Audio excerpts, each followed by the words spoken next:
What's up, everyone? This is Healthy Otter here, your fearless leader. Today I wanted to go over some of the core abilities that you'll be using during the monster invasion.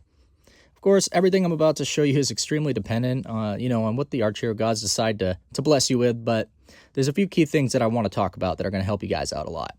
First things first, I definitely don't claim to be an expert by any means, but this build has worked pretty well for me so far, and I bet it will work well for you guys too. One important thing to note, this build pretty heavily relies on having Thor, for mobility's sake.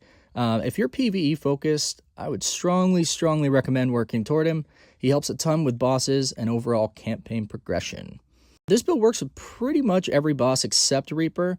The only strategy there, I don't think any of us know what's going on with Reaper, but, hide in a corner, run for your life, pray for tracking arrow. Anyway, on with the video.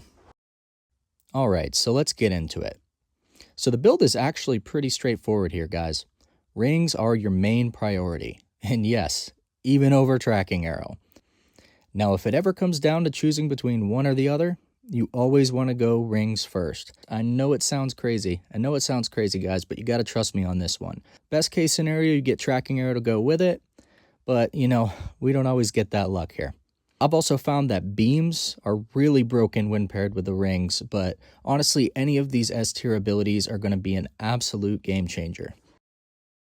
Alright, so real quick before we get into the boss fight, I want to talk about build killers, because yes, there are certain abilities that you can take here that will completely hurt your build.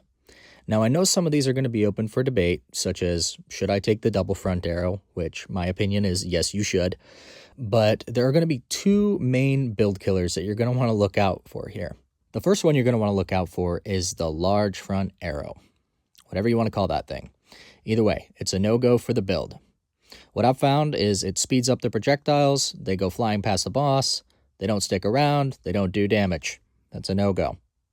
Now, the second one here is going to be down in D tier, and in my opinion, it's down in D tier for a very valid reason, and that is going to be Swift Arrow. Swift Arrow decreases the size of your rings and decreases the size of your damage. So Swift Arrow is a no-go. Other than that, guys, everything else is pretty self-explanatory. If you don't have Thor and you still want to attempt to rock this build, you're going to be doing a lot of praying, but go ahead and take the detached weapon. All the other crap abilities, like I said, guys, those are pretty self-explanatory. Without any further ado, let's get into it.